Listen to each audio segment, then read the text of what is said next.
Hello, everyone, and welcome to episode 128 of the Xbox Hall of Gamers podcast. This week I got the fucking thing right. I'm pretty sure. I think last week I fucked it up, but who knows? This week I'm joined by Cameron. Hello. And Keo. Hello. This week we're going to talk about a couple of small news stories. There's some stuff that Cameron's grabbed around Summer Games Fest, the stuff we might have missed because there's been a lot of games. There's a lot of, like, hundreds of games. It was fucking ridiculous. And also just catch up with what's been going on since it's been a little while. We had to do an early episode last week and a late episode before that. And so, yeah, we're doing it on a Friday with the original crew. So we're going to get into it. But as always, we're doing the show live on Twitch. Xbox Hall of Gamers is the place to find us. Come say hi. I'm running the OBS now, so if it's fucked up or the camera's wrong or anything like that, let me know so I can try and fuck with it, because I'm still trying to get my head around having all these screens and everything. Mm-hmm.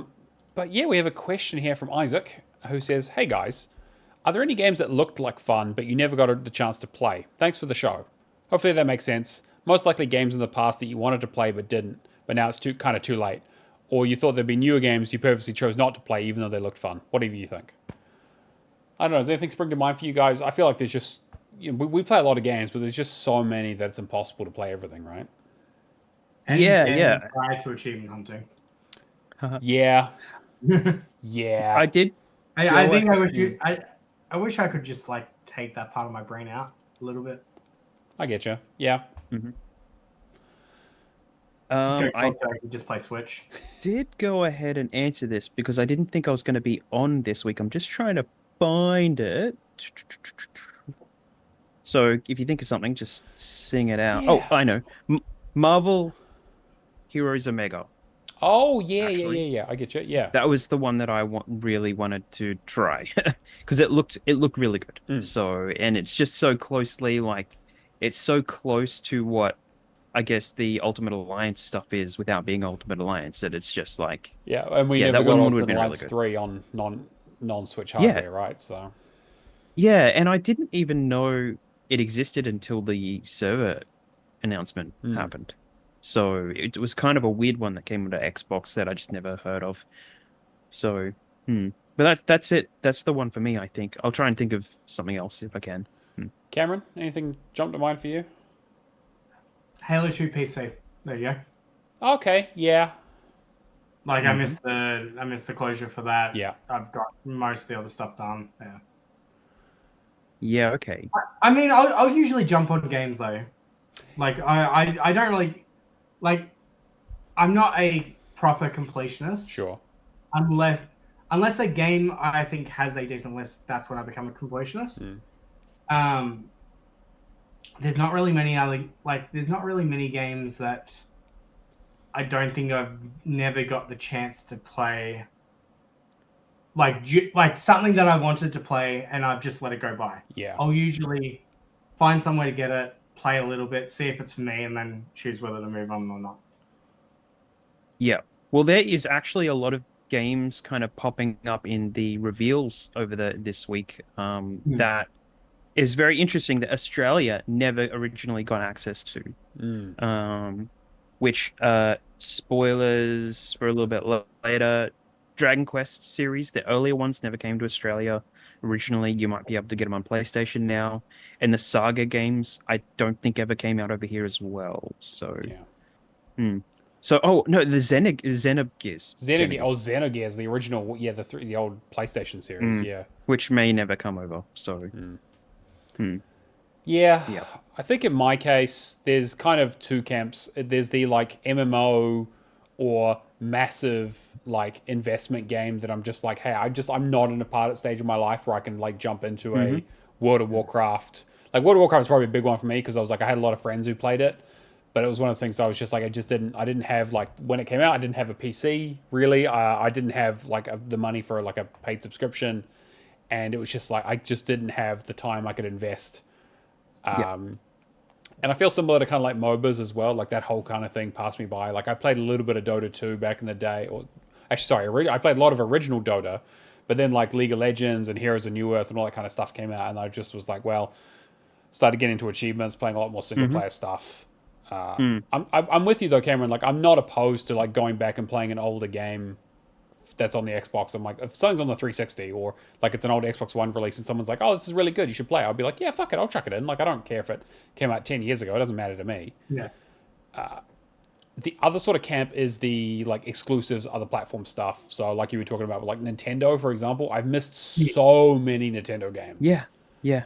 Which is a real shame because like I was I'm a huge Metroid fan. I just saw Prime 4 got it like revealed, and I'm like, fuck me, I want to play that so badly. Yep, never played Metroid Prime 2, the Corruption game. Echoes, yeah. Echoes. Yeah, Corruption was the third. I definitely played that on the Wii. I have the collection on Wii now. The base one, the original collection that came out. That had online point system like achievements that we could go in and unlock. Entitlements thing, yeah. They did, yeah, and you had to be online to get that. And I never played that while they were active, and I think you could unlock stuff on the disc and stuff like that for it, as far as I remember. But that would have been nice to do a little bit more of. But yeah, but to this day, I still haven't gone back and played that second one. So, yeah. Quick tangent. I like with the Nintendo showcase the other day. Yeah, I think like that was essentially a perfect showcase for the most part. Agree. Yeah, 100%. The drawing quick comparison to the Xbox One, the one thing that I really didn't like about the Xbox One was just everything felt like a CGI trailer or no release date. Yeah, very little gameplay, very little deep dive. Yeah, it was good to hype you up, but I mean, gameplay is king at the end of the day. And I mean, even them showing off like the gameplay for Metroid Prime 4, showing off for the Legend of Link. Yep. It has to be Legend of Link. Nobody can convince me otherwise. Yep. If you're playing a Zelda, it's Legend of Link. But like even just showing off the fun stuff of like, hey, we're just gonna like spawn a whole bunch of tables to use for jumping. Like that's, it's very simple gameplay, but that's the stuff that Nintendo fans are there for. Yeah, well, I'd like to argue that Zelda is the one consistent thing that ties everything together, and Link is the variable. So it is actually Legend of Zelda. But Link. We're not getting into discussion on an Xbox I kind of want to. podcast, I kind of want to. But yeah, no, that's okay. Unbelievable. But there was the Mario Party game that I sat down and watched the. I had Persephone yesterday, so after Kinder we were just watching through the direct, and there was so many games on there that she was like, "Can we play this? Can we play this?" Yeah. Which I think that also leads into the other thing that Xbox missing is kids games, for the most part. Yeah, they just don't have that brand, I think. Yeah. I'm with you though. There was that direct was great. There was so much good stuff in there. I was like, oh, that looks really good, and I feel like I've missed a lot of like Zelda is one of those series that got me into video games, and I have not properly played a Zelda game since Twilight Princess, I suppose, is probably the last one. The weird thing is though, with the Zelda games, like the new ones don't interest me at all. It's the ones like Majora's Mask, No Ocarina. They're big experiences, but they're nowhere as big as I'm blanking on the name. Right, Breath of the Wild and Tears of the Kingdom. Breath of the Wild and that, yeah. I don't want a Breath of the Wild where it's going to be 200 hours. I want like a self-contained Legend of Zelda 20-hour experience. And they are leaning in on the craft and do your own thing in this new one as well. Because from the Tears of the Kingdom going wild, and I'm just like, kind of out. Didn't really want that in Tears of the Kingdom. So I look at this trailer for the new one though, and I think this is going to be a self-contained 20-hour experience. Yeah, for sure. It's a top-down. Like it's not going to be a huge, massive 3D experience. I'm with you, right? Like I haven't probably played a Zelda game since like Twilight Princess, but I still I loved Minish Cap.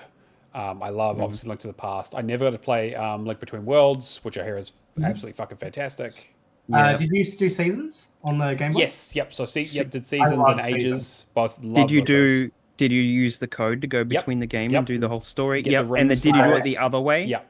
Yeah, no, totally. That was the one that I rave about the most, I think. I absolutely love that. So they nearly did another one as well, but apparently doing a 3-prong thing would have been too difficult to manage. So I remember that.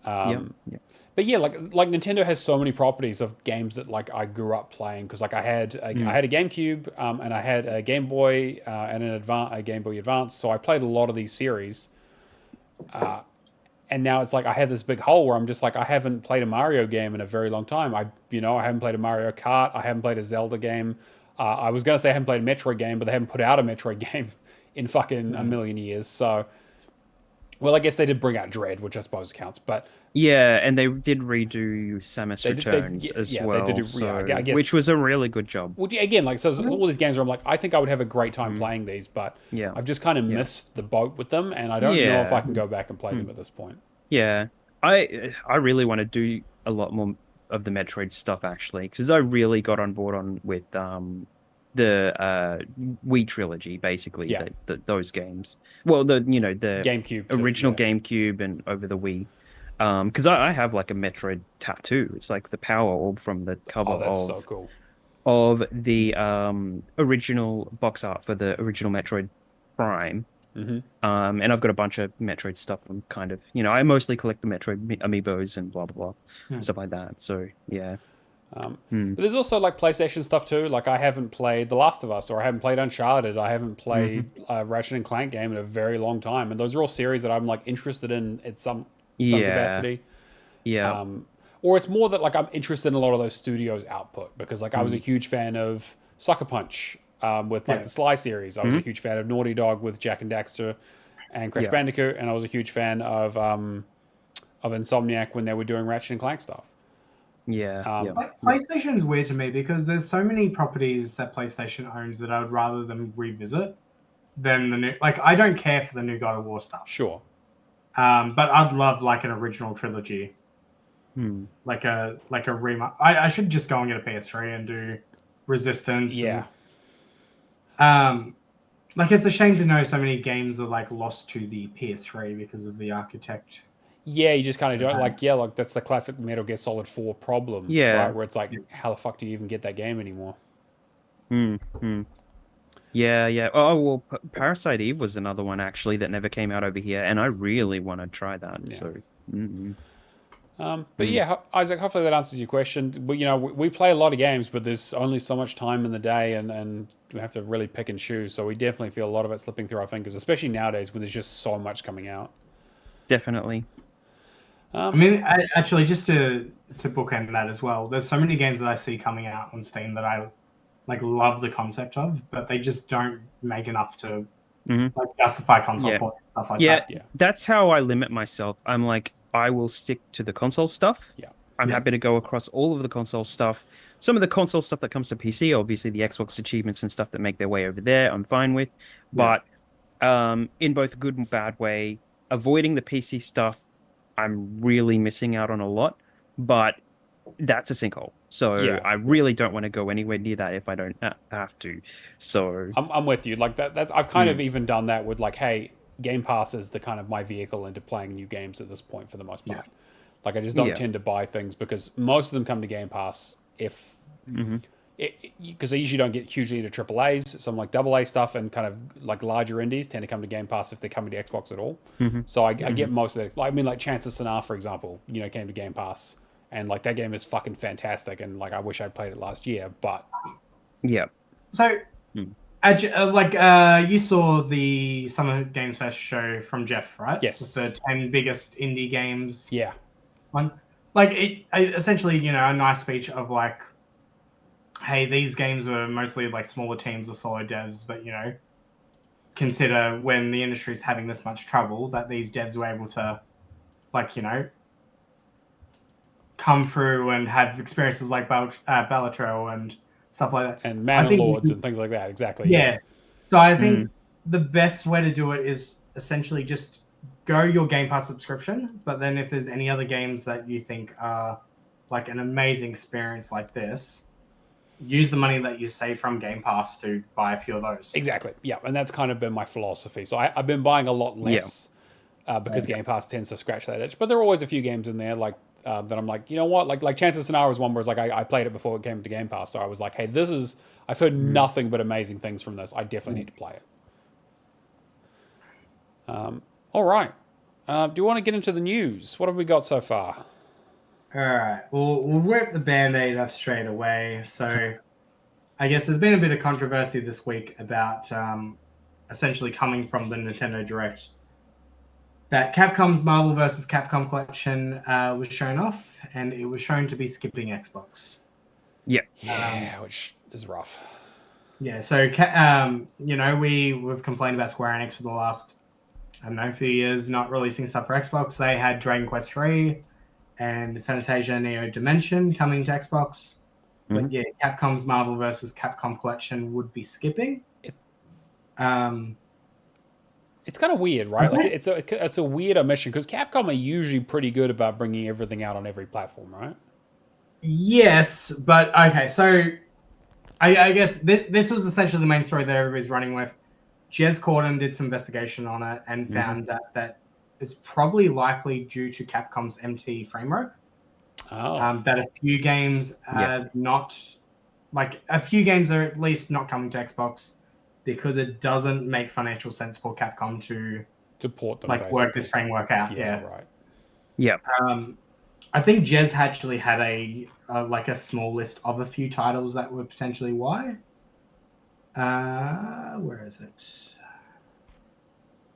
Yeah, I'm not sure, but we did get Marvel vs. Capcom 2 on the 360. I have Marvel vs. Capcom Origins on the 360 to finish as well, so like it is there. Man. Yeah, I missed that one. Yeah. Do you think this is a case of it being like, hey, it'll maybe come to Xbox later? I don't know. I don't see this bit like this is cool, like fucking awesome because there are so many. Like this is a great collection, but like this isn't like a Resident Evil gonna sell numbers, right? This is a very niche product. Yeah. You think that? For any of Capcom's bigger titles like Resident Evil, that makes sense, but I think for a collection like this, where if it's stuck on a framework that doesn't make any sense to financially support, unfortunately, a few of these, Xbox does not sell copies. Yeah. Like, unfortunately. Especially with kind of collections. And the difference between the Dragon Quest 3 and the Fantasian's obviously a new game, but the Dragon Quest 3 is essentially a remake, rebuild. Like, it's completely rebuilt. It's not...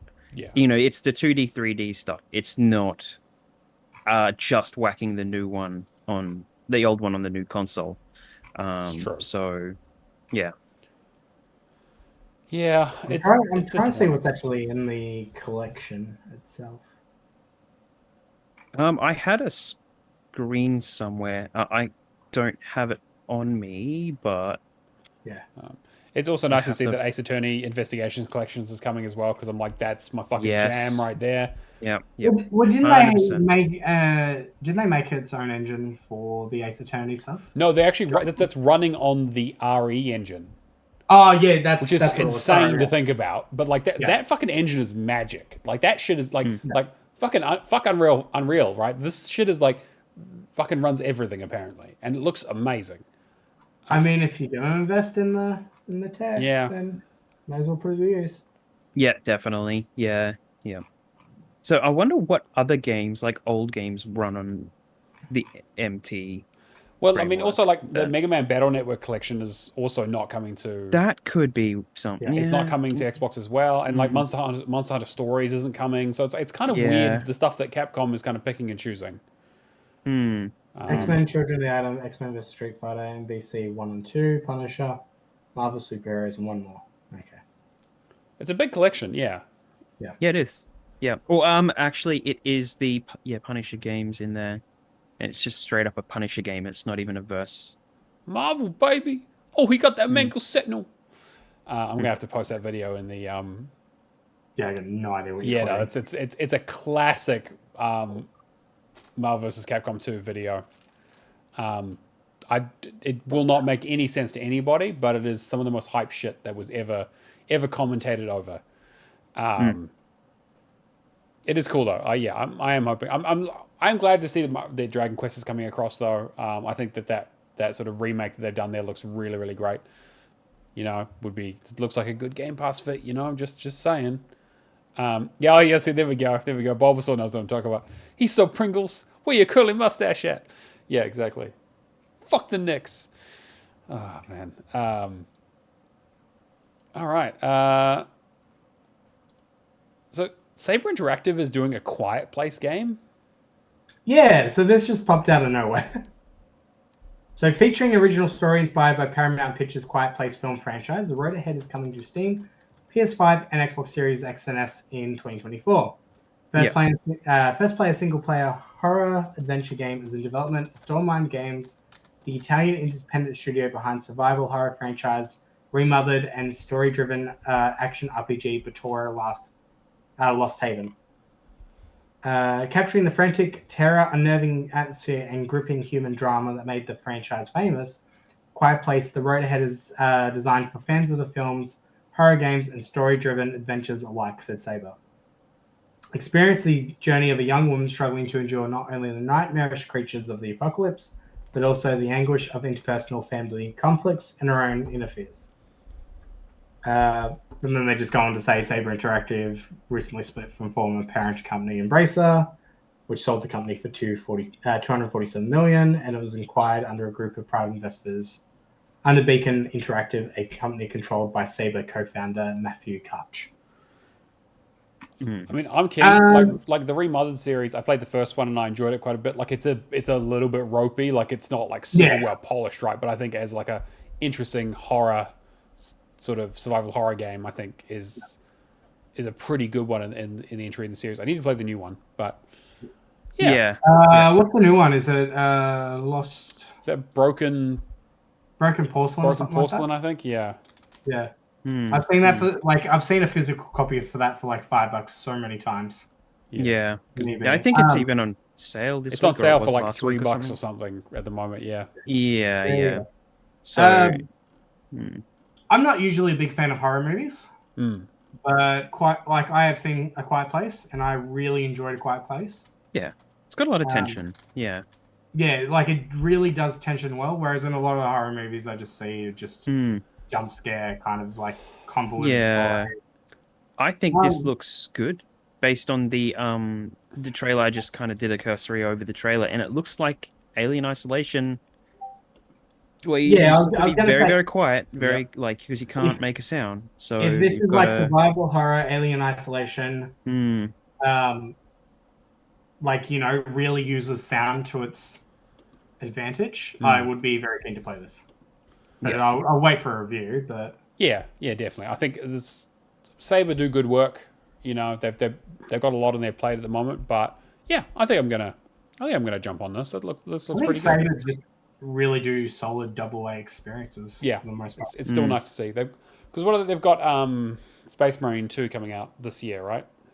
It's up for pre-order on the thing already. Is Saber the ones doing the Jurassic Park survival game too? I think so. Yeah. Yeah, we were talking about it a couple of weeks ago. Space Marine 2. Yeah, they're doing KOTOR as well. John Carpenter's Toxic Commando Expeditions. Yes. They did that Teardown, which was the voxel destruction game. Yeah.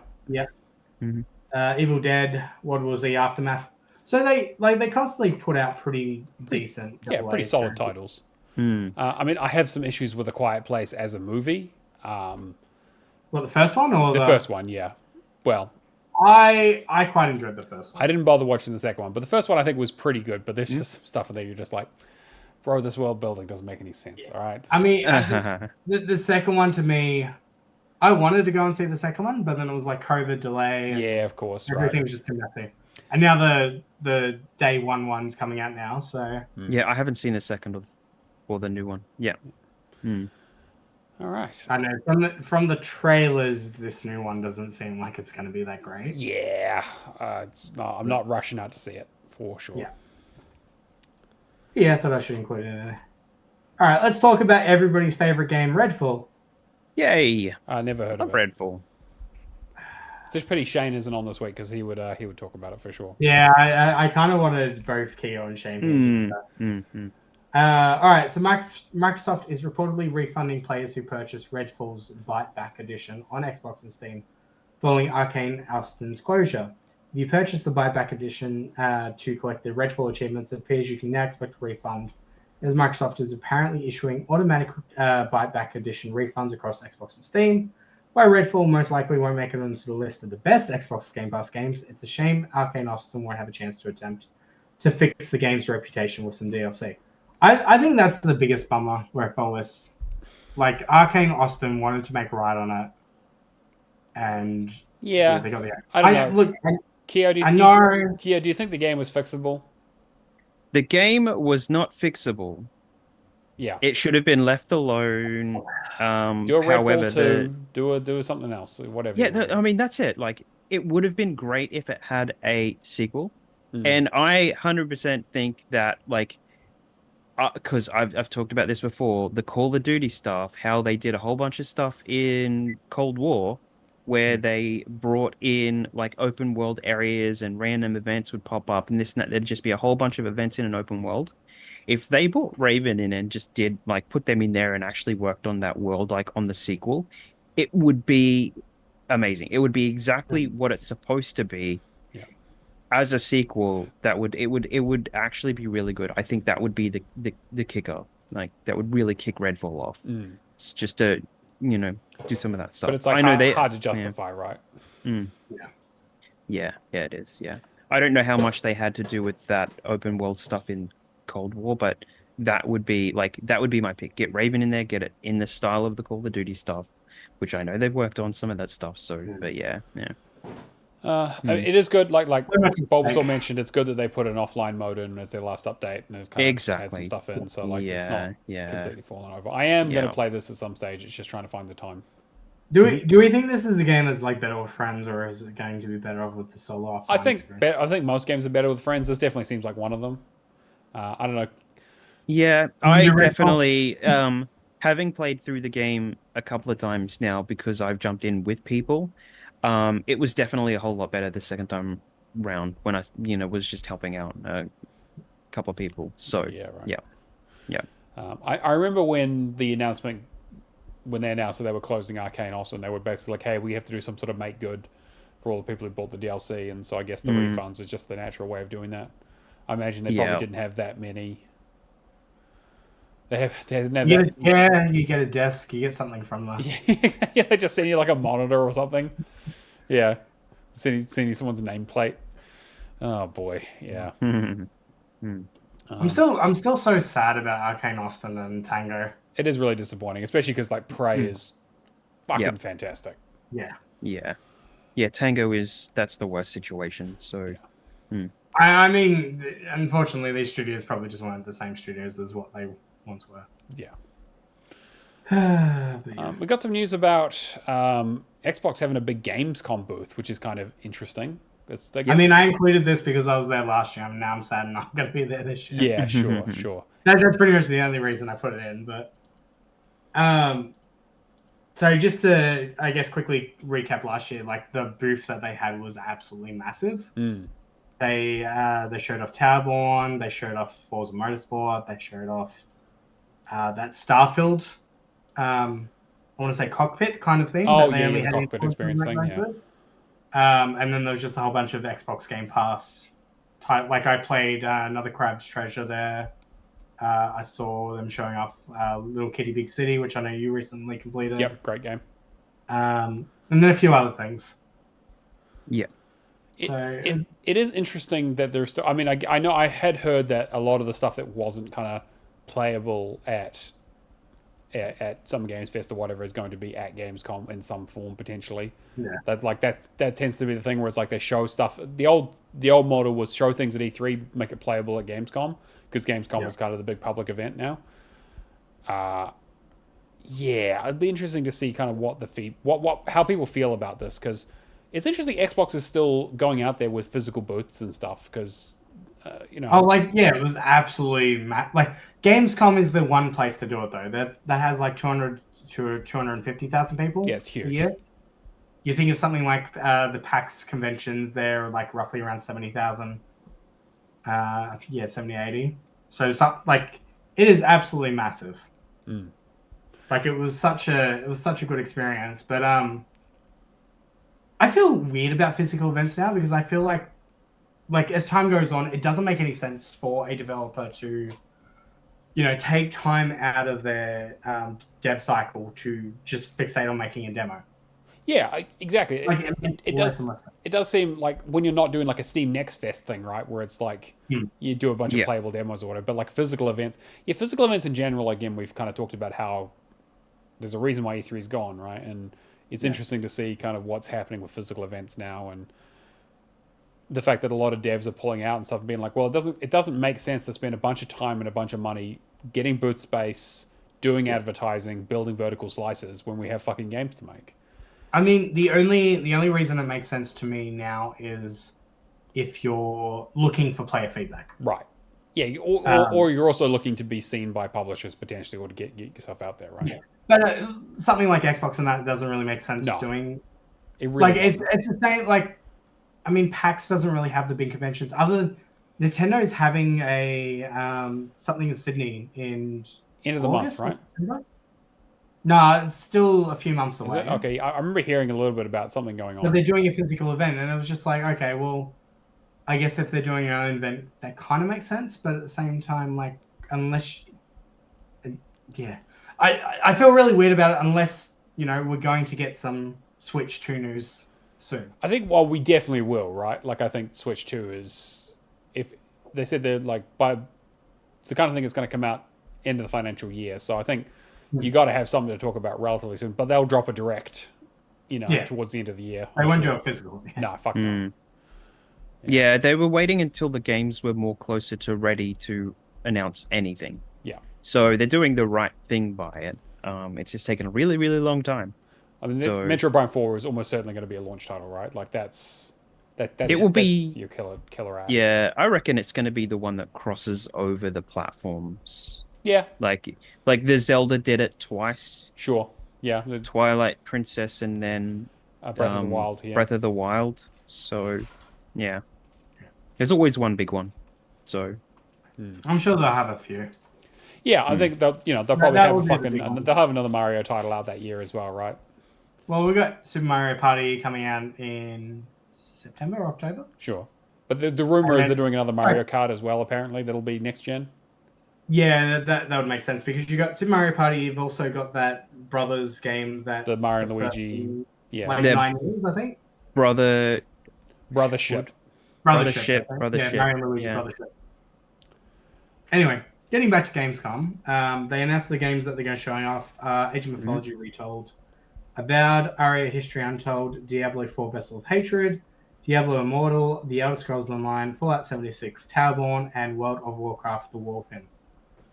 That's not much of a list, I gotta say. I was gonna say when I'm reading out that list, I'm just like, yeah, look, I love Age of Mythology, but everything else in here it's a live service. I mean, unless I'm an RTS fan. Sure. So Aria, History Untold, and Age of Mythology, I'd be keen with. Yeah.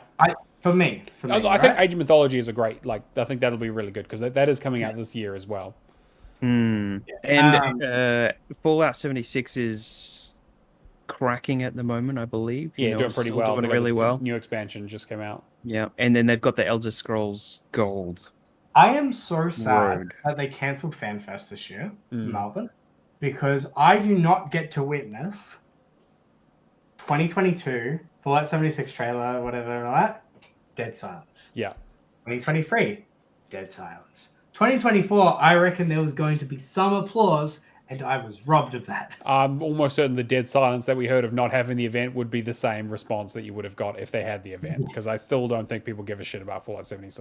The applause was the people who were playing the game seeing new people come into the game, so it was done in-game. Yes. When people started playing so much that all of those old people were just giving shit away to the new people. I'm kind of keen to jump on 76 now, just for play as a ghoul, and that sounds pretty interesting. I have to admit, I have been tempted.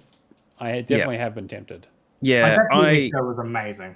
I think I might actually start doing one of them because I've spoke over the last couple of weeks, so ended up with one of those mobile phone handheld controller things. I've got it right here, actually. It's the Power Wave one. Oh, nice. So it kind of lights up and stuff. It's really cool. Anyone in the chat that could see that. It was actually really quite cheap, and it goes quite big.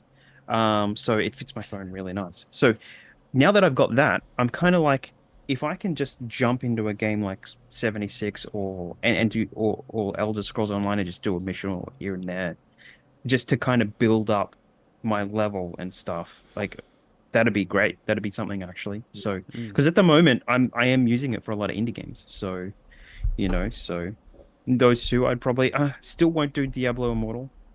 Yeah, no, there's no money. Yeah, Diablo Immortal just seems like such a strange choice to show off. Yeah, I mean, they're giving some stuff away for Diablo Immortal. They are. You do have to remember they are looking at launching a new mobile store at some stage, right? So they want to talk about their mobile strategy quite a bit. I wonder how far off we are from seeing stuff from King. Yeah, like just implemented into the Xbox ecosystem. I don't. I think it might still be a little while. They're probably treading a little bit carefully there. Yeah, I'm sure there's rules and regulations, but but they also don't want to dilute the brand, right? Because like Xbox and Candy Crush are not the same. Like they're very different audiences. Towerborn was shown off last year. I mean, I think there was like a beta or something. Yeah, I was gonna say that one got delayed, right? That wasn't. I don't think it had a release. Gotcha. Date. Yeah, I think there was something. Yeah. I think we had a discussion when they first announced it. Yeah. Yeah, I think the only disappointing thing there is just like all the stuff that's already been announced is just online stuff and not really. It's nothing. Like Avowed's the only one that's a really. Yeah, like Avowed, I'm super keen. I'll probably play that day one. Like I'm very excited because I love Obsidian, but they still haven't officially announced the release date for that, which is crazy. Yeah. Oh well, yeah, officially. There was the one that leaked, but the fact that they got rid of it makes me think that maybe they aren't as quite sure about when that's coming out as they thought. It's either they're not sure or just with how much stuff they've got for Xbox Game Pass, they want to try and tee everything up so it's not. Yeah, I mean, because I think even next month, for example, like I think Game Pass is like stacked. It's crazy. Like what is it? Dungeons of Hinterberg. You got Flintlock. Yeah, I mean, obviously we'll cover some of the stuff that's coming out, but yeah, like it's the next couple of months are insane for Game Pass. Like they just keep releasing shit. I'm like, I don't got time for any of this. Yeah. But yeah, I guess like we kind of mentioned this during the showcase, right? It is weird that Avowed is rumored to be November. Like November, I think 12th was what's on the date they leaked, and they got rid of it. So if you think about like Avowed in November, and then Indiana Jones in December. Yeah, I think Indy's going to be December. It's going to get pushed, right? There's no way they're putting a big title like that out in December. Like that's a February, March. You can launch in December, but you would want to launch first week. Sure, yeah, like that's very like 5/10 or something. That's like the last, yeah. I think the only thing that came out it was like Just Cause. I think was one of the few games that came out in December. It's interesting. Just speculating for a second. Sure. It's interesting to me because I don't think Xbox is afraid of like launching that kind of stuff in December, but I would imagine that they would do it. Okay. For something that's multi-plat. Yeah. Like Doom, for example, if Doom was going to release this year and it released in December, I think it would be completely fine because you would have both ecosystems. Yeah. I can probably make a good stab at the dark why one would be in December over November. Black Friday is the 29th of November this year. Yeah. So, what was the one that you said? Avowed will be the first.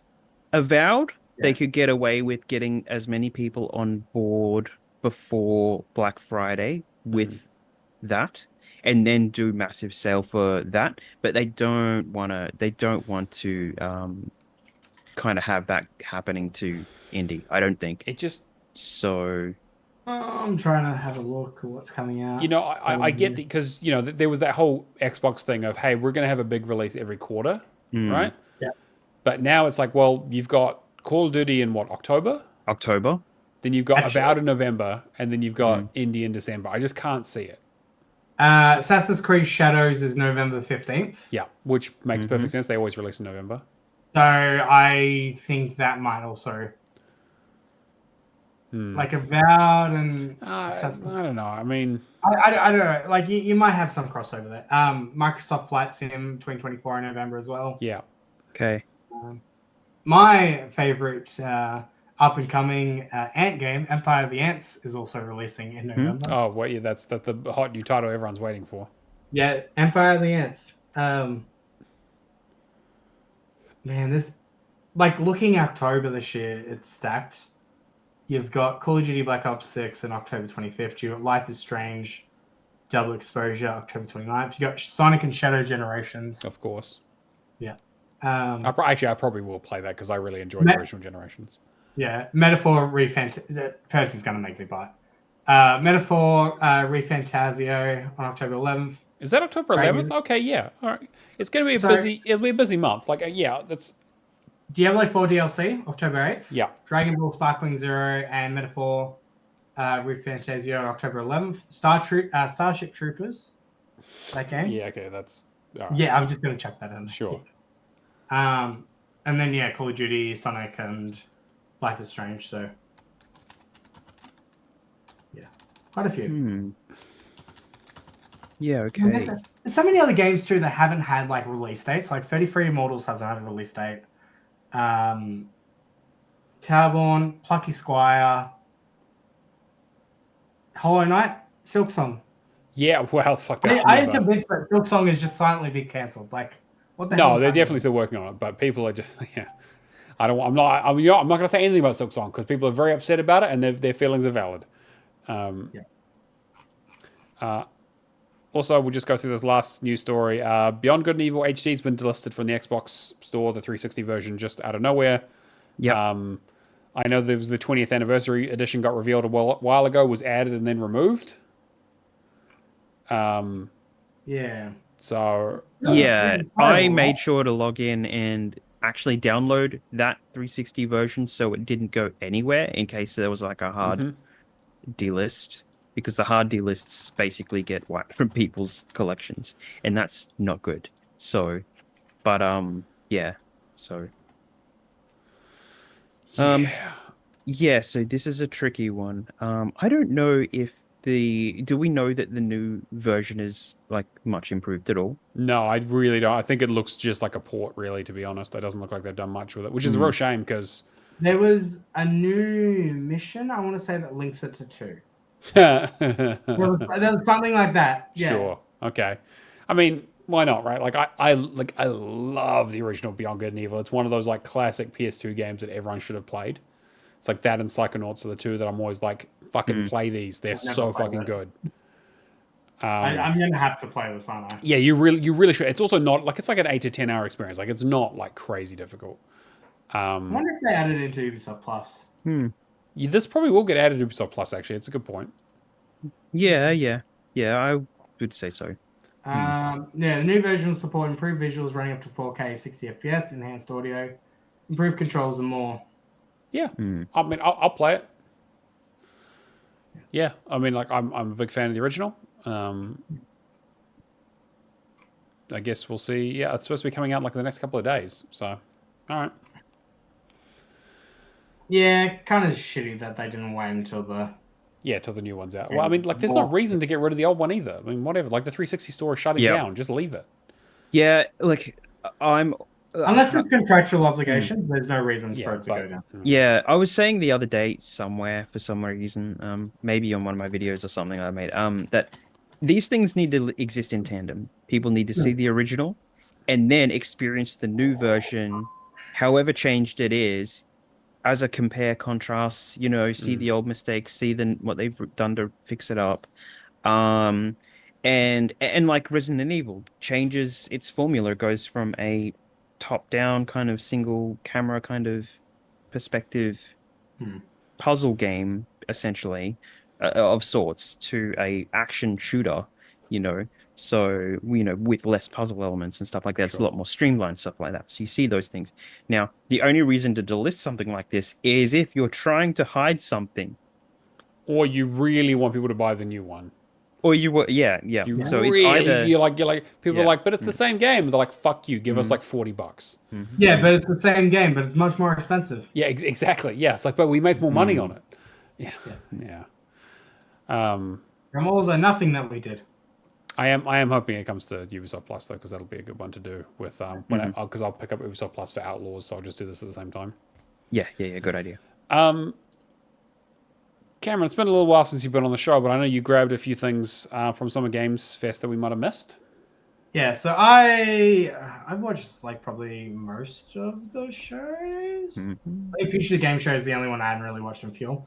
I wanted to quickly mention a few indie games that I thought were interesting that are either coming out this year or next year, just to essentially make a quick list. And then I've added these two to add to that list as well. Yeah, and I've added a few that I saw this week, so... I haven't seen. I have to admit, I haven't really seen much outside of it. I rely on you guys for all my indie game recommendations. So. Yeah. So Pepper Grinder, which is one of Devolver's games, looks really good. Yep. So that was, I think it released earlier this year on Steam and Switch with positive reception. It's coming to Xbox on August 6th. So action-packed adventure blending traditional platforming with an alternate drilling mode that allows you to dive in and out of the earth like a dolphin swims through water. I thought it might have been the new Peppa Pig, but, you know. It's slightly different. It reminded me a lot of Ori 2, actually, with the sand swimming stuff and the kind of using it to boost into things. It was really cool. So I saw the article for this originally today, and I was just like, oh, I need to add that to the list. And I'm just typing in Pepper Grinder into Google, and yeah, God, that took forever. Like, Pepper Grinder's thing. Yeah. Another one I saw, which I think was part of FGS, was The Precinct, which is a love letter to classic cop movies that combines police sim with action sandbox spectacle. Patrol the streets, respond to call-outs to fight criminals, and choose your own tactics in thrilling chases and shootouts.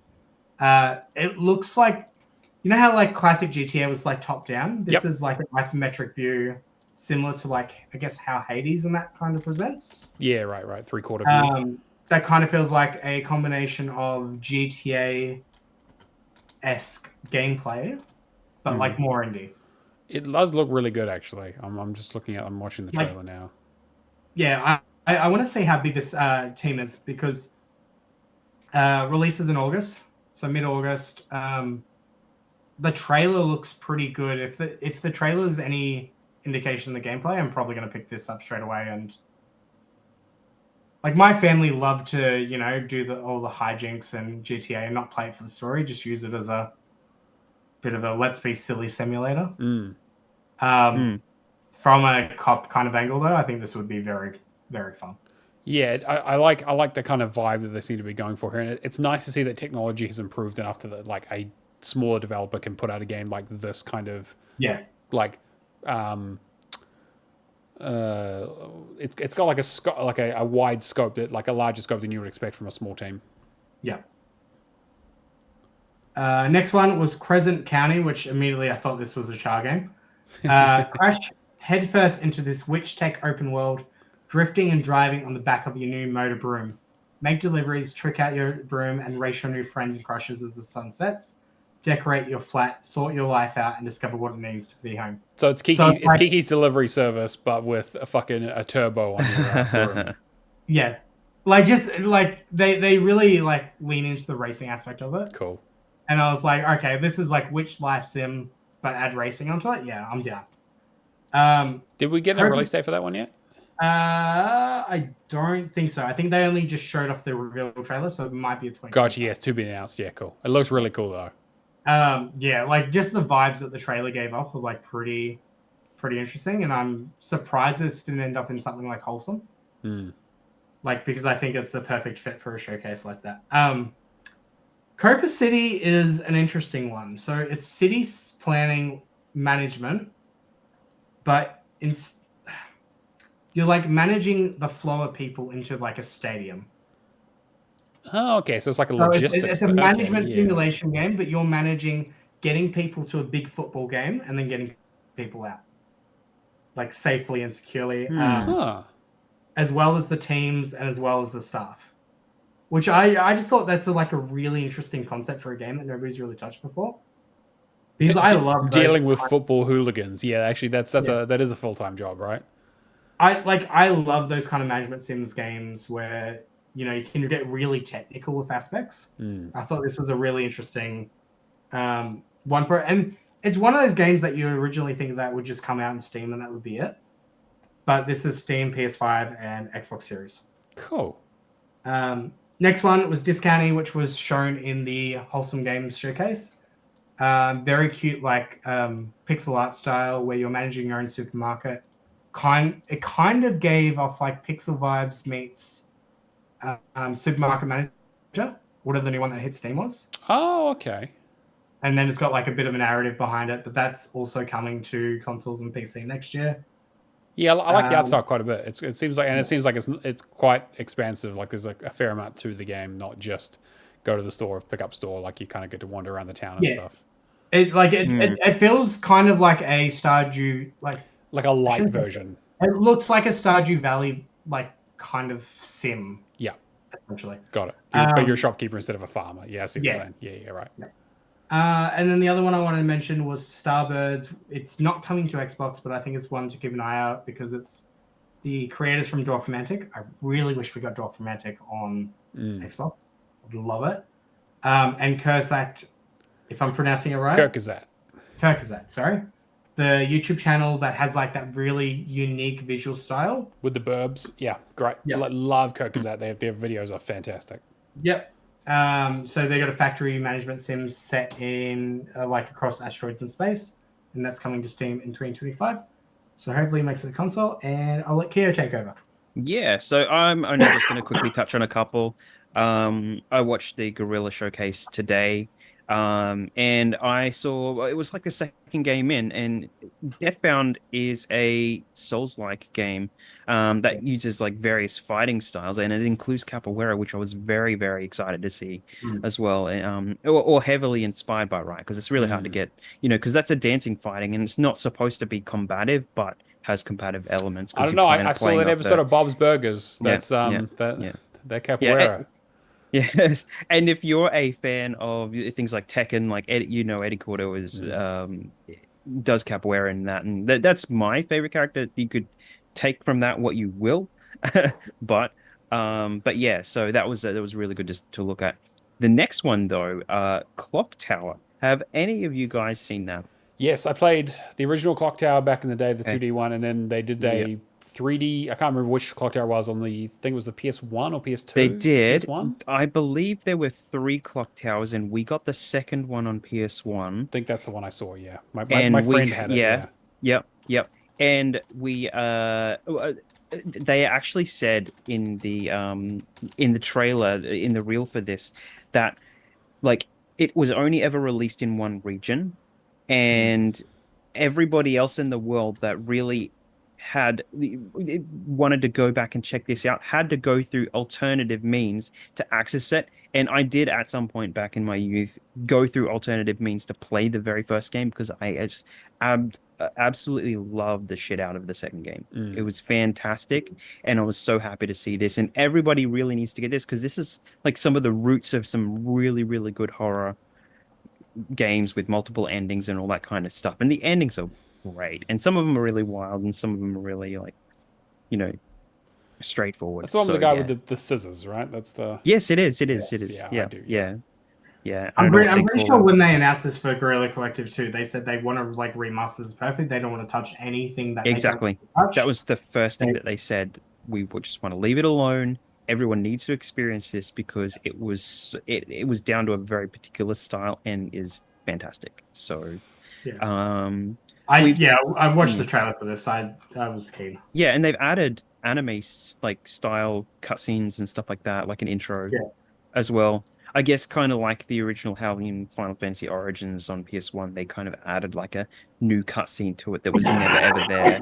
So they kind of like filtering in like a specific style, and it looks really good. So it still looks fucking terrifying. Like Jesus Christ. It scared the shit out of me. Just having that little scissor man, whatever his name is, just popping up out of nowhere because he did. You never it was the game you never knew where this guy would pop out. He would just show out of like doors and out of like fucking, he would just fucking and he would follow you across rooms, and So I guess if you think of something like Amnesia, where it just kind of like the modern kind of take on it, where it just follows you around. Yeah, Amnesia was obviously like heavily influenced by this kind of genre of like powerlessness of survival horror. Yeah. So and it just makes me a little bit tingly. I have to go back and do the Amnesia stuff now. So Quickly touching on Dragon Quest 3, that is already on the Xbox Store. So looks by the looks of it, we'll be getting 3 plus the 1 and 2 remakes. That showed up in the Nintendo Direct. Did they say the 1 and 2 remakes are still like in the works, right? That's still going to be. They are, yeah. So the reason that they did this was because Dragon Quest 3 chronologically happened before 1 and 2. Oh, right. So. Wasn't there something that like the artist passed away or something as well? Toriyama. Yeah. The guy who did Dragon Ball. Yeah. Yeah. Yeah, that's it. Yeah. Sorry. Yeah. So 1 and 2, so 1 was what it was, but then 2 was a direct sequel to 1. Mm-hmm. And then Dragon Quest 3, they went back to the origins of that character to beforehand. And these are games that we've never had over here, like we were saying before. So it'd be really good to finally get to experience these as 2D, 3D style that they really like to push at the moment. So yeah, so you know, and 3 is the one that kind of like blew it up, right? That was the one I that believe people so. fucking absolutely loved. Yeah, I believe so. And then Fantasia Neo Dimension excited.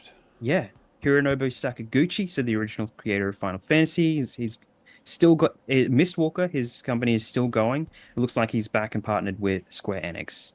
If you don't know who Mistwalker are, they're the guys who did Blue Dragon, Lost Odyssey, and Blue Dragon, Lost Odyssey in particular is like fucking gaming perfection in terms of JRPGs. He also did Our Last Story, was another big one that they did for the and then started delving into a couple of mobile phone games, and I didn't think they were going to come back to console, but now they're back to console, which is fantastic.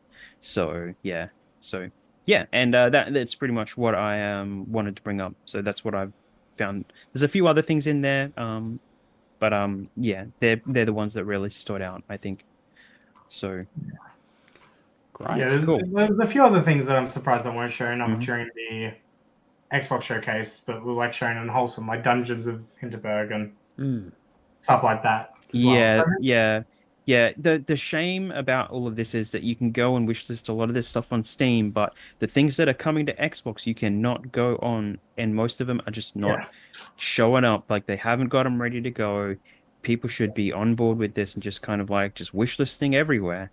But you can't get a lot of them, I've checked, on Xbox yet. Yeah, you should all go wishlist Griffith Academy. Just saying. Mm-hmm. Yeah. Yeah, I know the audience isn't here. You can keep preaching, mate. But I'm totally with you though. I feel like we did kind of mention last week that there was some talk around how the Xbox showcase was like, we could have like doubled the length of that and just showed like way more indie stuff, but they were already in there for like an hour and a half. So it felt weird. Like they usually use the second, like the other showcase, really? Post show, but they didn't really use that for. Because they really wanted to talk about Call of Duty, right? They wanted to do that big deep dive to make sure that everyone fucking plays this Call of Duty because it's their real test bed for if it's going to work on Game Pass. I mean, I'll play it, but I don't need to see a showcase. Sure, but like that's the thing, right? They want to be like, this is on Xbox. This is on Xbox. This is on fucking Xbox. Look at all the work we've done to it. We own this now. You're going to fucking play this. Play it on Game Pass. Make sure you make our Game Pass numbers go all the way fucking up so we can justify the fact that we did this. I really wish that they don't have deep dives like that in like 4 Call of Duties in sequence. Like I don't want to be, like, it's the Xbox plus Call of Duty showcase every year. Yeah, I really hope it's not. But to be fair, there was a lot of really good information in that Call of Duty Direct. It's like I'm excited for Black Ops 6 because Black Ops out of Call of Duty is my favorite series. I don't really care for Modern Warfare and that. Sure. But like it made more sense for me last year. When we have the Starfield. Yeah, are you sure? When you have like my other worry is that like it makes sense. What else do you do a deep dive on? Like what other game do you do a deep dive on? Because, and this is getting to my like conspiracy theory thing of like, hey, you're not putting out release dates for this shit that's coming out pretty soon or should be coming out pretty soon, and you're not doing deep dives on them. And this is like the equivalent of E3. Like, when do you talk about this stuff? Like, when do you do a big deep dive on Avowed? When do you like 30-minute gameplay, like hour-long gameplay thing of Avowed? When do you do it for Indiana Jones? Do you do it for Indiana Jones? When do you do it like, because the games that would make sense for is like Fable. Like Fable, they need to do a deep dive for at some stage, right? Because like to show the same kind of trailer. Yeah. Once again, doesn't make any sense. Exactly, which means that like it's probably pretty far away. But you got Fable in one aspect where they're showing a trailer that's the exact carbon copy of last year, like instead of turn and all that. And then you got Perfect Dark, a game that doesn't ever have a release date, showing off gameplay. Exactly, it's kind of insane. You know what popped up in the Nintendo Direct? Perfect Dark coming to online console. Yeah. I saw this and I'm like, yeah. What I said last week, the new Perfect Dark should be on the cloud on Nintendo and come down Xbox. Yeah. You can play it on the 360, right? But yeah. Of course, because why? Yeah, why would? Yeah, it's not even going to get into that, but yeah.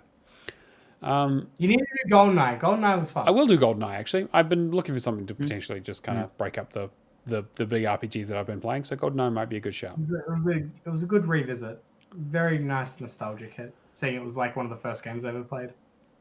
All right, let's go about Game Pass. Yeah, Game Pass. I'll quick. You want to run through it, Cameron, or do you want to? Yeah, I'll quickly breeze through it. Sure. All right, so games that we have out at the moment, we had Still Wakes the Deep. I'm not sure if anybody in the community started. Oh, I haven't started that I yet. haven't downloaded it. I'm like, fuck, I have like 3 other games I have to get done before I start something like new. There's like 17 missables or something. Yeah.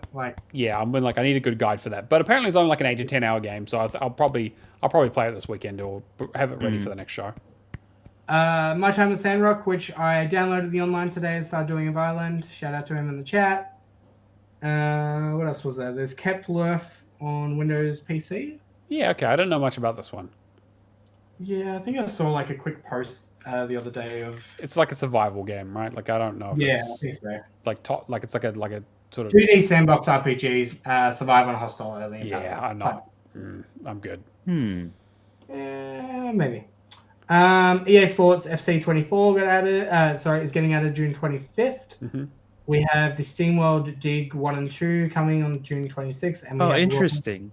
Those are both really, really good games.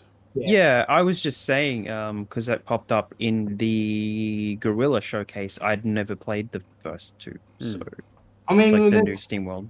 How many different games in the SteamWorld franchise now? You got SteamWorld Dig, you got SteamWorld Heist, you got the SteamWorld Builds. I think there's another one that I'm missing as well. Yeah. Like I saw their booth back at PAX West last year. Anthology series. Tower Defense on DSi. Yeah. Dig Heist Dig 2, Handy Gilgamesh, Build Heist 2, and Headhunter. Okay, yeah. Yes, I remember. Yeah, the one where you got to shoot the hats off people. Yeah.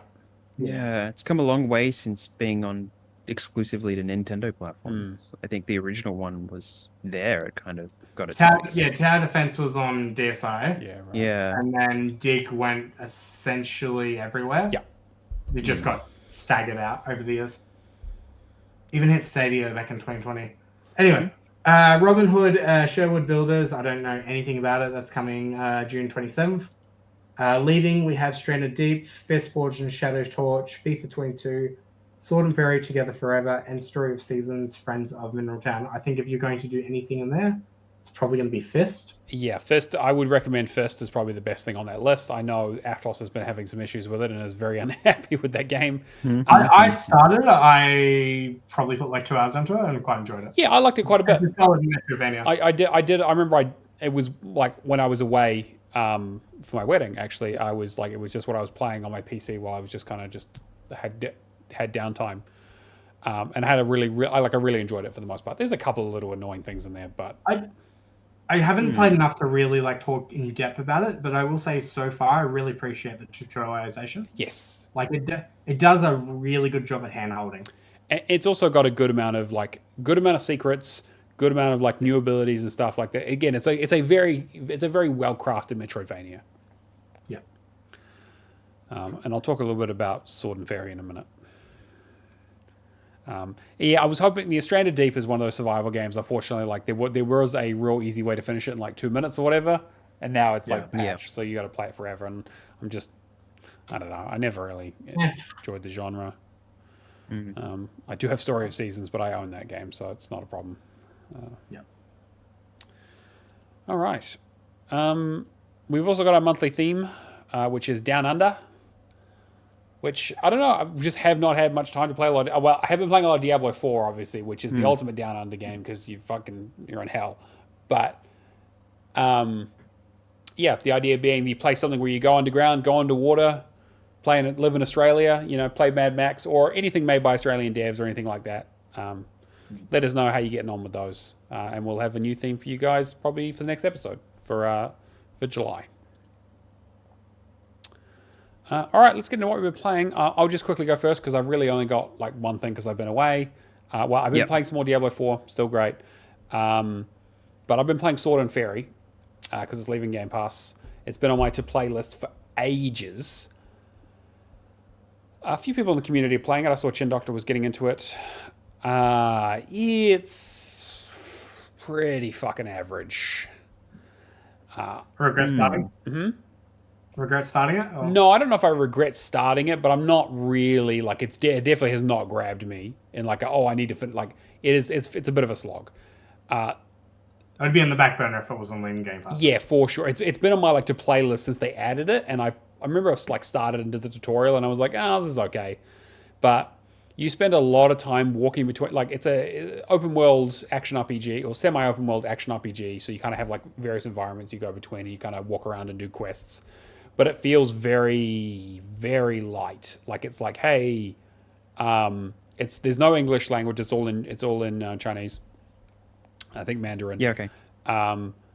It's all about like Alison was like, oh hey, it's like a cultivation story manhwa. I'm like, I don't know what the fuck that means. And it's like, it's like ancient Chinese things where it's like you go to spiritual places and try to cultivate enough spiritual energy to ascend and become immortal and stuff. I'm like, this means nothing to me. And she starts talking about like sects and like clans and like spirit animals and shit. And like, it's all like Chinese folklore and stuff. And like, look, if this was like a Norse themed thing, I'd be like, cool, on board. I get it. Right. But it's just something I just don't have a lot of familiarity with when someone's talking about like, the realms of like heaven, earth, and heaven demons and all this kind of stuff. And I'm just like, okay, I kind of get it, but it doesn't help that the translation is kind of not great.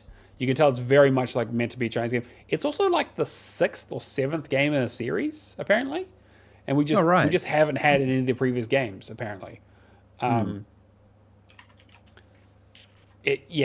demons is, as Moonzom says, exactly. Like I don't get what it means. It just kind of, I'm getting like the broad strokes of what's happening in the story, but like I feel like I'm missing a lot of cultural significance as to like the characters they're referring to, or I really wish there was an easy way to bridge the cultural divide with some of this stuff. Yeah. So is this the Legend of Sword and Fairy 7? Or? Yeah, I think it's 6 or 7. Yeah. Okay. Very confusing. Yeah, so I'm having an okay time with it, but yeah, translation's not great. The combat is kind of average. Like it doesn't really feel very good. Like it feels like the enemies just kind of chucked into a world and you kind of stumble on them and you fight them for a couple seconds and move on. Like it feels almost kind of like MMO-ish, where it's just like it's kind of like you don't like. I'm up to like chapter 20 out of like 33, and I've done like a few fights, but it's been pretty much just like go from cutscene to cutscene to cutscene, and I'm just like it's not bad enough that I'm skipping the cutscenes, but I have considered it a few times where I'm just like, how invested am I in the story? But also because it's not in English, I do have to be paying attention to read the subtitles the entire time, so I can't kind of just like listen and just kind of not pay attention. Yeah, I don't know. It's fine. I think it's like a very middle of the road, like 6 out of 10 game. You can play it on story difficulty and not really have any problems. And the achievements seem pretty straightforward. So I'm just kind of working through it. I'm also like jumping. I want to jump between that and maybe try and play something else to kind of like just to have a better time. So I'll start something else that's on Game Pass. I've told myself that I can't play Octopath Traveler 2 though until I finish Tales of Arise, because I'm like, I can't have this many unfinished JRPGs sitting on my tab because it will drive me to drink. But that's unfortunately like I just have to purchase them at the end of the day. That's all it is. Yeah. But so I was away from like, because we did the early episode last week, so I was been away since like from Friday to Tuesday, so I have not had much time to play anything. So that's pretty much it for me. What have you guys got? All right, I might do what I've got first Sure. because I know Shadow you've got quite a bit. I made sure at least before it finished Game Pass to finish Bramble, the story, not the game. I didn't get a chance to go through and do the no death run. Just ran out of time. But it's very fascinating, that game. It's very interesting. Yeah, the last two bosses just fuck with you. Yeah. It's so bad. Yeah. So I could see why it would get really, really frustrating with the last couple. And some of it's just it seems a lot more random than it is. It's definitely very systematic, but it was good to at least go through the story. I at least wanted to do that, and I'm glad I got through that. The other two that I've done, I'm currently working through Assassin's Creed Mirage.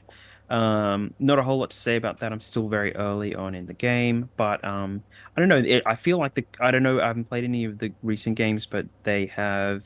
I feel like the controls have changed a little bit because my um automatic like motor skills, like just pressing buttons, X to Hold do down the right X trigger to move go or into like fast mode, right? And it's like, no, you don't. We don't do yeah. that here anymore. Like it's Yeah. Just it's really messing with me having the moves in different positions.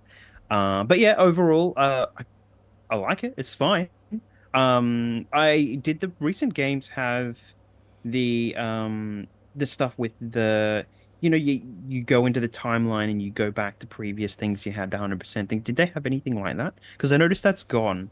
So I haven't done Origins, Valhalla, or Like, as in you have to do optional objectives? You mean like the memory like sequences that kind the of go memory back? Yeah, sequences. not Yeah, really. No. all of that's gone, which is I guess that's closer tied to the original game because that didn't really lean into that a whole lot anyway. But I don't know. It's kind of interesting. I'm not sure like where the story's going with that kind of stuff. So I'd be interested to play a little bit more of this Assassin's Creed, more I'm, recent games. So I'm trying to think the last game that had a memory sequence. Was Probably it 4. No, actually, no. Sorry, yeah, no, that's not true. and The Unity had it. yeah, it Oh did. yeah, Yeah, yeah, I don't think yeah. Syndicate did. Not sure about Did it? Syndicate. Yeah. I did pop into Valhalla for a little bit because I know the actual proper game has the discovery mode in there, even though it doesn't have the achievements. Yeah. And even that has, you can do the stories, but they're specifically labeled 1 through to 10 or whatever they are, 8 or whatever. So, and they're just a list that you can go through and go back to once you've completed them. Yeah, so I mean, it's, what was that? I was gonna say, isn't Valhalla's Discovery like a separate game or something? Yes, it's in the game, but to get the version with achievements, you have to buy the separate standalone version. Yeah. Okay. Which is kind of like where I started. I'm like, oh, discovery mode's right here. I might as well see if I can get something. But then I'm like, no achievements. Okay, and I immediately closed Valhalla. And the last thing I've been playing is Far Cry 6 again. A friend of ours wanted to do the Spec Ops mode in Far Cry 6. Basically, there are 5 missions, and they're kind of like set go from A to B and then back to A again. So you go from, and they have mastering. So the DLC, I guess you could go up to mastery level 2 originally in the game, and I think they added some extra levels, but the DLC free title updates added mastery level 3, and then there were specifically achievements for those, even though there weren't achievements for the lower tiers. So they do just added randomly in a title update. So that basically clears out all the DLC for me now. So I've only got the base game to do, I think, now. But the way that this works is that you just run to the objective. You can go through whatever bases kind of come up and shoot whoever. But when you get to the end of the area, there's a flask that's in like a cryo container of some sort. You have to get that out, and it's a weapon. But you're not supposed to use the weapon. You're supposed to take it back to A and then get in a bloody taxi and drive off. But you got to keep it cool along the way. So you can be in the shadows, or you can go to one of the numerous water tanks that are around the map and kind of just put it under or you can just jump in the ocean and then just swim for a little bit and stuff like that, and it'll stay cool. So, and then as you go up the mastery difficulty, it doesn't get any faster. It's just harder to stay cooler because you're dealing with more enemies and the enemies hit harder. And they add stuff like enemies with flamethrowers and stuff like that. So it really start heating you up. It's all about just finding the best run to get through the level back to A, so you can kind of tie that up. And then you have to do a last stand where there's just a fuck ton of enemies. So they didn't add any timing based stuff in Far Cry 6. So it really is like there's a percentage bar, but it's just based on at the final confrontation is just how many enemies you've killed. Right. Kind of. So and it'll go up to 20%, and they'll have like somebody will say something over the radio. It's the taxi driver's coming back to you, but getting stuck along the way. It's like, I've just got to drop off this thing. Oh, well, flat tire or whatever, or, something. And yeah, and you just have to wait until that gets to 100%. And there's just little stories along the way, kind of like that's a little bit fun, and it is different for every single one. But yeah, we've done those now. So it's kind of annoying getting to Mastery 3, but other than that, it's fine. It's definitely not as good as the DLC, but it's just something to do with other people that you can do by yourself, but it's better if you have more people. So, yeah. Cool. That's everything I've done. Is Far Cry 6 still in Game Pass at the moment? It is. The base game is, yes. So, yeah. Sweet. Cool. What do you got, Shadow? So I got a bit, but it's like essentially been over like the last month or so. Ever since I moved. So I guess quickly going through RoboQuest did the update. Yes. Which I think RoboQuest is one of the best games I played all year. So it was pretty easy to go back to, just a 3 to 4 hour update. Highly recommend it if you liked like Gunfire Reborn. It just has a little bit more like what's the right word? Like travelability, just jumping off walls, that kind of stuff. Whereas in Gunfire Reborn was very grounded. The other stuff that I've been working on, we've got 2 camps. We've got the games with Stubby and the games without Stubby. Sure. Well, Stubby's in the chat, so let's start with those. All right. So the games with Stubby. So we were working on Space Lines for the Far Out because that left mid-month.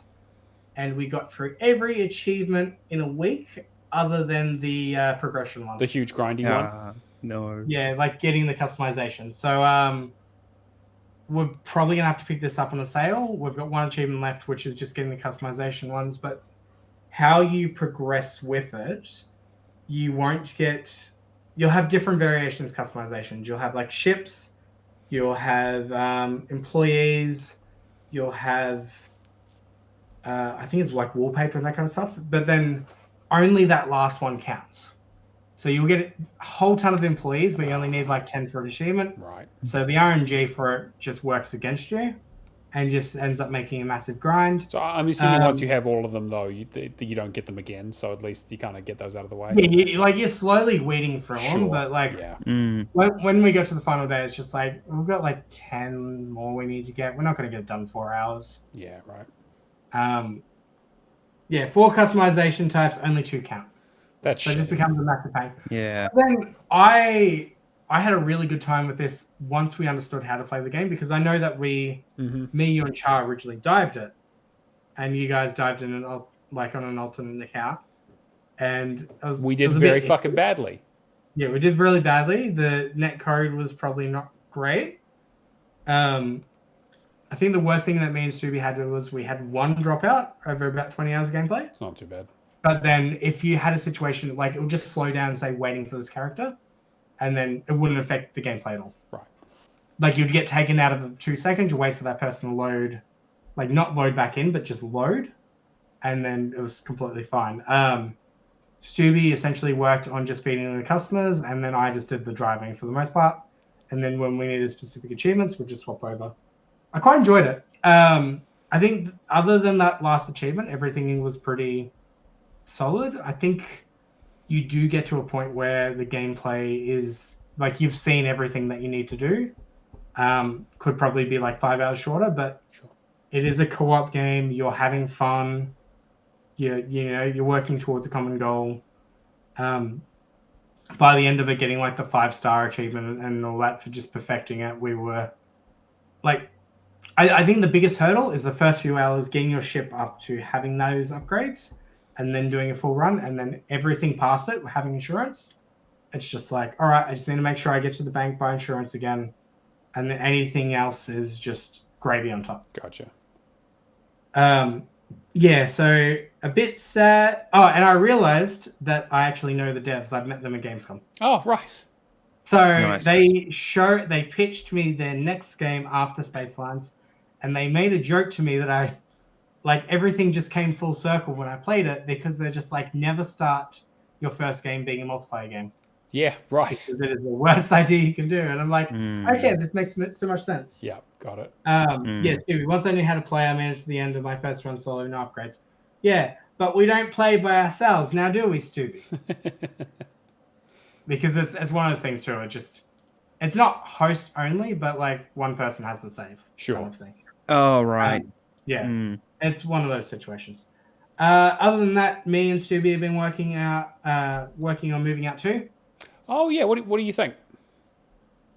I prefer the original. Yeah, I can see that. I think some of its DNA gets lost over having these like electricity based. Like I know they wanted to they just didn't want to put out the same game again. I get it. Yeah. Yeah. I get it, but I think that took away the magic of the first one.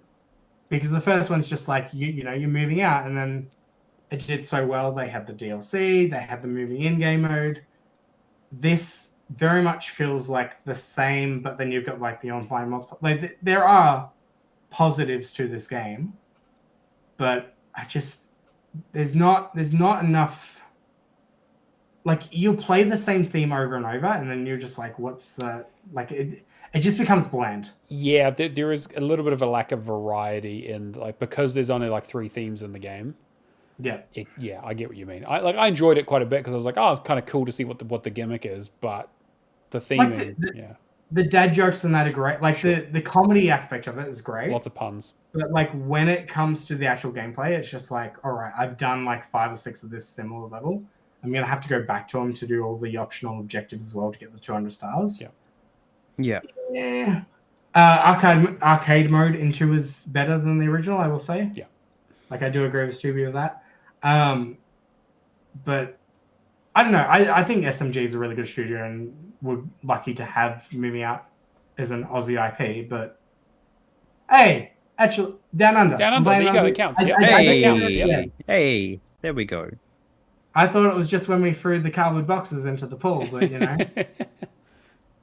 I mean, the only reason we're playing Moving Out is because it was very much on theme of actually I need to unpack the fucking house. Yeah, fair. Yeah, you play Moving In Simulator, yeah. But no, look, there are worse games out there. It's just getting, once you're into like 10 hours of gameplay and that, you kind of seen most of it, yeah. Yeah. The other stuff I'll say is I did X Defiant. I've completed that. I would say it's a very bare basic COD clone. Mm-hmm. The one thing I really like the aspect of it though is they're borrowing from the other IPs.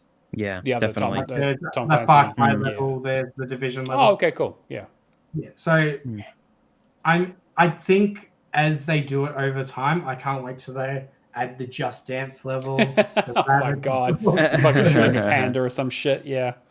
I mean, there's one level there. I can't remember what IP it is, but they got the rabbits playing on the basketball stadium. Oh, okay, right, yeah. And I'm just like, this is how I want Ubisoft to like operate their franchise. Like, I want them to borrow. Like, this is a very basic COD clone. Sure. It's it's enjoyable for a bit, but the grind to 50 was, yeah. Everyone seems to be being like, hey, it was good for a start, but like the grind at the end is just too much. I mean, it's just one of those games of like, COD's good because COD has so much that gets added in the season stuff and all that. Like you don't want to be just playing the same repetitive game. But I mean, as soon as I got it done, it was pretty much uninstalled. I've gone back to doing a little bit of Rogue Company now, just trying to clean some of the older, I guess, free to play kind of stuff. But yeah, other than that, really not much else to say. Oh. Snipers are way overpowered in that game. Yes, I heard they're nerfing them. Yeah, significantly. definitely. Like, I do not understand how people can be that good with snipers. Well, apparently there's no sway when they move, so they're always dead on. Which is I can't imagine there'd be any drop off either. No. So, But yeah, it was fun for a little bit. And the last thing I've been playing for most of this week is Rolling Hills. Make sushi, make friends.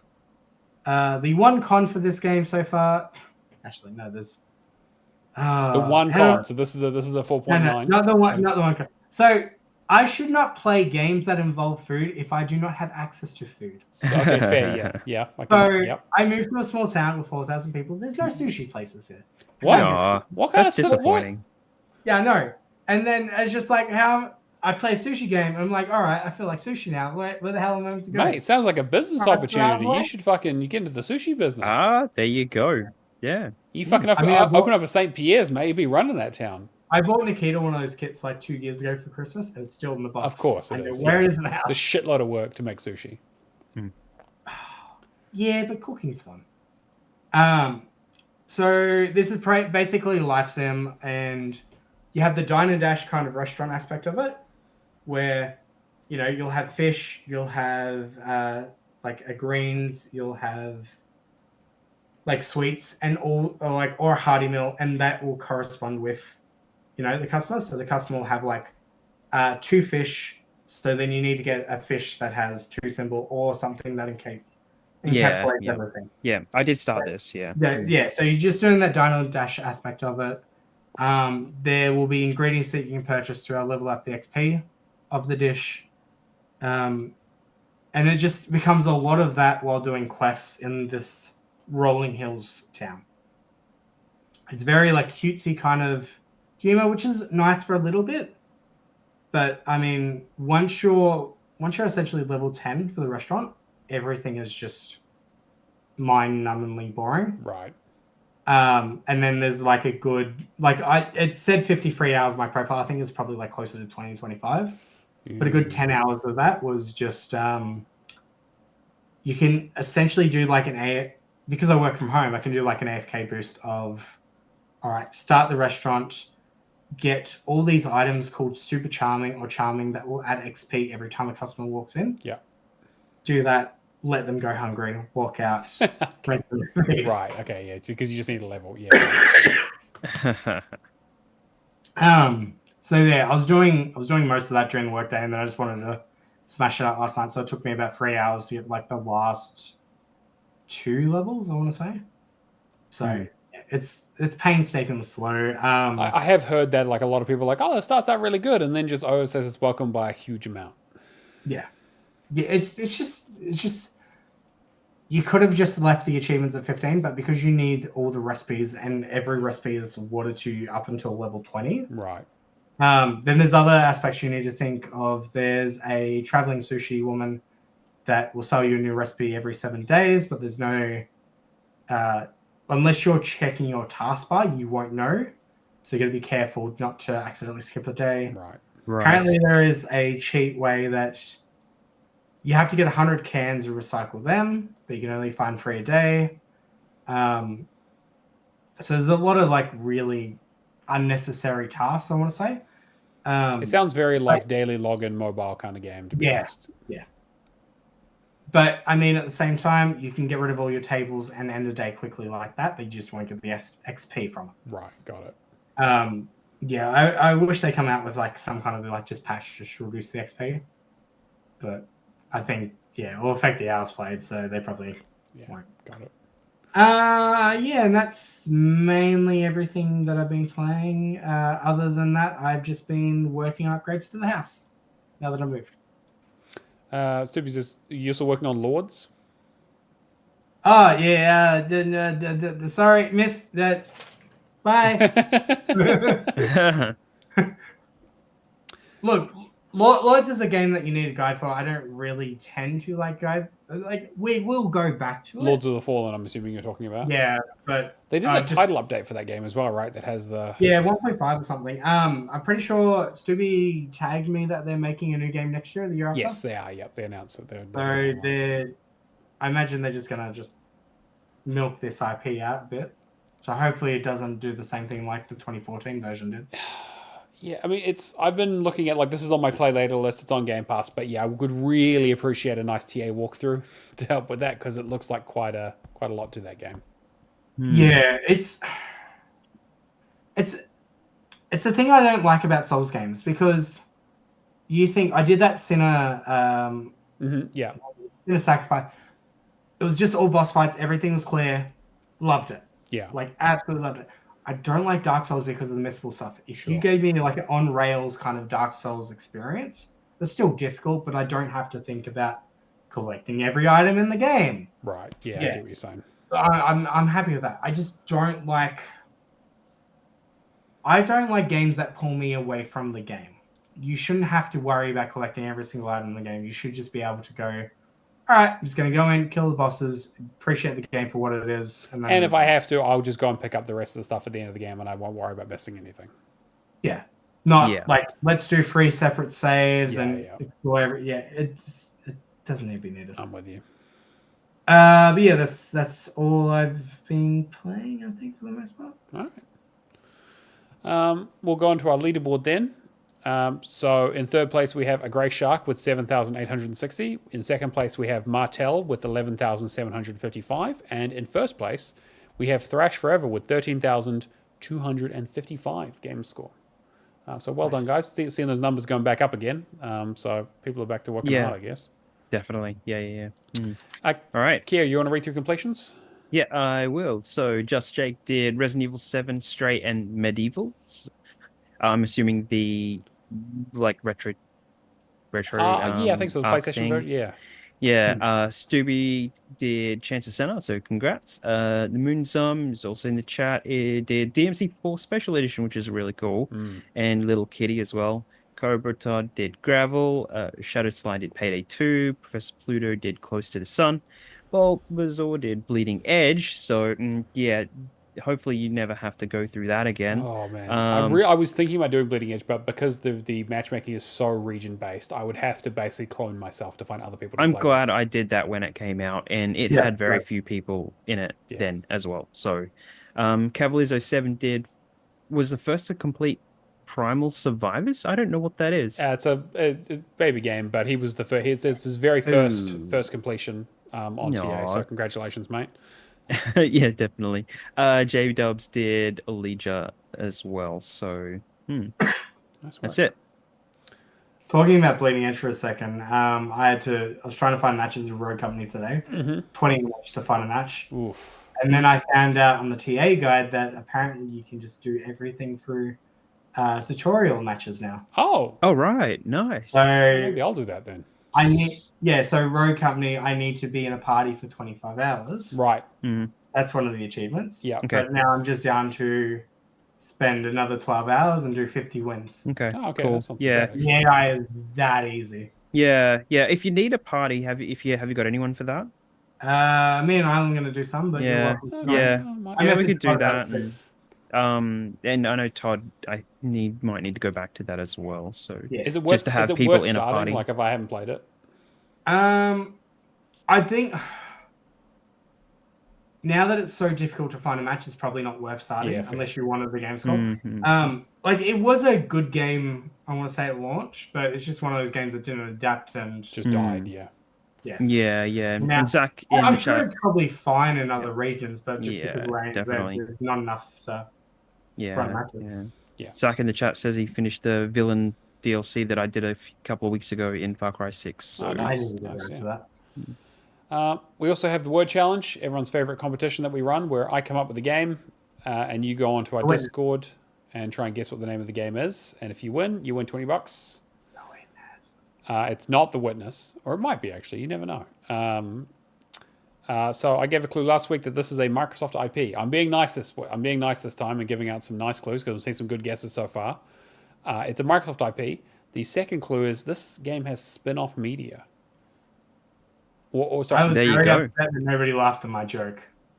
What joke? I looked up the IP address for Microsoft. Yeah, it was very funny. It was very funny. I was worried you were doxing yourself for a little bit there, but yes, this series has spin-off media to it. So like books and movies and TV shows or whatever, you know, like non-video game stuff. So that might narrow it down just a little bit. Good luck to you all, and remind me to update the clue on Tuesday, please, because I always. It's going to be Halo, the official cookbook. Sure, like that's exactly that's exactly what we're talking about. So yes. So yeah, best of luck to everyone. Cameron, do you want to read through Patreon? Did Chips count as spin-off media? Sure. Is it the Boa Chips? Boa. I'm not saying I'm not saying it is the spin-off media. I'm just saying it had the series as spin-off media. Yeah, like the two-stroke. Was it V or someone that did the Halo one? Yeah, like it just tasted like two-stroke oil. Yeah, you could basically unclog an engine with it. Yeah. Yeah.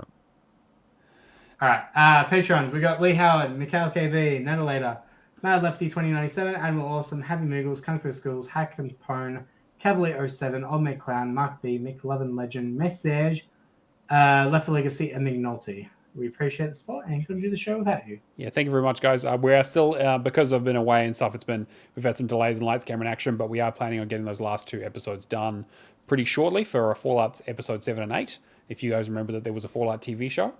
And then we'll see kind of what happens. That was back in March, wasn't it? Yeah, right. Yeah. Well, we do one episode a week. We're get up to 8 weeks. You know, that is 2 months. So, but yeah. So if you're a Patreon, keep an eye out for that and all the other kind of extra content that we do before and after. I also uploaded our audio from the discussion around the Xbox showcase, so you can go and check that out as well. All right, and that's pretty much going to bring us towards the end of the show. As always, we're on Discord. Come say hi, join us. I would put up the Discord link, but it's a fucking gobbledygook thing. So go and check us out. We also put the show. You do your homework. You got to find it. That's the entry criteria is to find out how to get to the fucking link. That's the completion. Yeah, exactly. You get to the Discord, you get 100%. That's it. I also put the show up on YouTube, so now that I'm doing the recordings and that kind of stuff, you can go and check out the VODs. So yeah, come check those out if you happen to listen to the audio version and you missed an episode or whatever. All the videos are on there, and you can get to see all the amazing thumbnails that Char makes for us. And we do the show live on Twitch. Xbox Hall of Gamers, place to find us. Come hang out in the chat. It's been great to see some familiar faces in the chat today. We got Stubby, we got Zach, we saw Moonzom, Bulbasaur was here for a little bit. So come say hi. All right, Cameron, do you have anything you want to shill? I know, maybe one day. All right, just keep it under your hat. Keo, what about you? All right, well, I've been cooking a little bit, so you doing a cooking channel? I'd watch that. Sure. Yes. Yeah. So I do it in my drawers. There is a market that is missing for cookbook. For like gaming themed cooking. You're not wrong. And it has been done in the past, but yeah, I hold the spatula in between my toes and my god, dip it in a little bit. Fucking sponsored by Feet Finder. Yeah. So How to Fix Gaming on YouTube. You can find a lot of stuff on there. I'm putting up a lot of videos for the showcases that have happened slowly over a couple of weeks. I did the Nintendo one today, and the Gorilla one is about to go up after the show, if you're watching. And you can find me everywhere else at Keel Live at Home. Amazing. And as always, I'm Neomaster on everything. Chew Achievements, Xbox, and Discord. I don't do anything but the show, so hit me up if you have good achievement worlds for stuff, because that's what I'm missing these days is fucking get fucking Terraria done or some shit. I don't know. All right. Nah, do it properly. I should do actually. I hear it is a very good game. It's just really not my kind of thing. All right, well, that's been episode 128. A huge thank you to my co-hosts and to all of our Patreons and our listeners and all our supporters. We will catch you guys next week. See you later. Peace out.